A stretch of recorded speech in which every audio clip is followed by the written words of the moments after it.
Hosanna. Hosanna. Hosanna.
Story. Chitsauko 24 ngegorera July 16, 1936. Rimba mukati 7. Musoro wemanzwi zvemtumwa John Marange 7 verse. Ndikanzi wauya here ndikati ndauya kenzi. Ndikanzi wakomborerwa unouya ngezita raJesu. Zvinoti dzisingaverengeki dzairidze zvigakamira.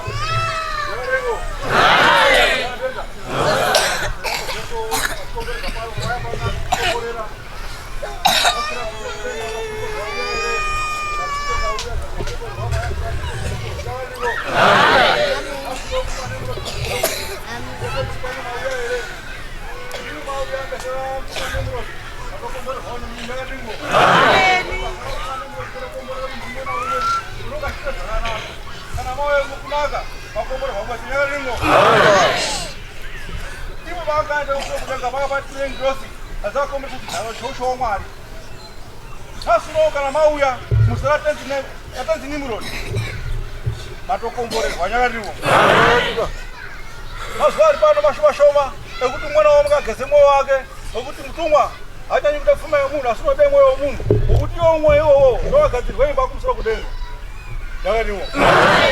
Saka munhu umwe naumwe unoite zvinoda Mwari zvinoda sendi Nimrod munhu iyena anonga akomborerwa.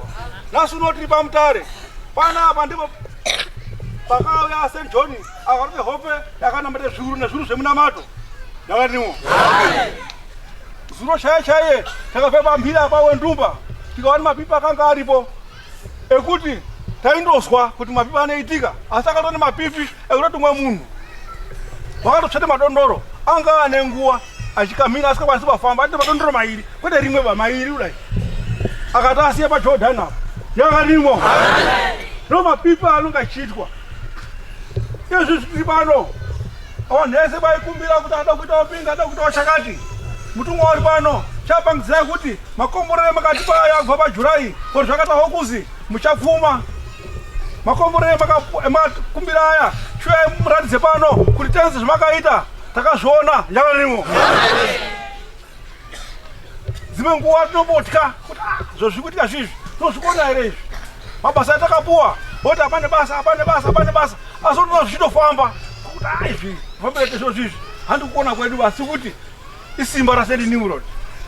Mukaona zvakaitwa paFenvarapo mukaona zvakaitwa pachikoro apo muone kuti koma zunde ngondo ashoma uri panapa wao tinotenda tenzi wedu yekuti chipo chenyu muri kutipa muri kuzarura zveshuwa vanhu vashoma vari pano vari kufangedzara vazhinji vacho vakutogutsika kuti shuwa nguva makataura yaku nguva yakupfuma yakusvika shuwa yakusvika yarimo saka umwe naumwe mupostori ngainogara ari ikonauko achiziva kuti tenzi uri kuno hambai togadzire pajerusarema paende kuakwa pande kuti pako papere nyika ingagumiba ichine matsoto ngoti seti nimurodi wakadaidzirwa anhu ese nemangezi zarafanana namate muno asi agoti vakunamata zvochakaite matsoto dai zvitava kuita zvikwaka zvizvi zvozoita kuti nyika yakuda kuguma yakadimwo une nhamo uyo unoramba nehomwe yake nekuti uchashaipa kuzise homwe iyoyo ona izuro zvakazi avo wese vasina kupinda vafezi 1 kana watokorera watosara uchazouya mangwana kuti nhasi unokushandira unozopani ngatifazo uyu muzozwa nekupangisa zvibatwa zvedu zvimaoko ngokuti takatokomborerwa wane mhuri wane vana inotenda kuti aba makaita zvakanaka ngekuti makachize chechi inei tikatoidawo ruka mandara wakadzingwe bocha atazive kuti zvaida St John wakauye mune muchirwi akagara apa musoro goma nana mabaya edu isusu asana mabaya asi umutera ba akateera mutumwa Nimrod uri pano 1944 St John wakauya akaite musangano apa mira pana masweja ruka mandara wakale kuya ipopo pakati mapipi makuru moto ukatsikwa nyeredzi nemwedzi zvakauya zvakaipa dhuzi panapa pekuti anhu anga akutotomukodo kusvara kudai ruko akada kutopinda mumoto ngoma dzikata zvese akabva atisekwe neMozambique yakanimwo ndo mapipi akati komunyika inei netauri kanitauro kuti atenzi tokutenda makapinda mweya abereki edu akadawo kutonamata chechi inei nesu takutonamatawo muno tatisakwanisa kunamata muno ngekuti mweya usho unonga uri petiri asi takatourasa kuti zvenyika tichazvidiwa akude zvenyu yakanimwo apai makatifukidza shongo ndotenda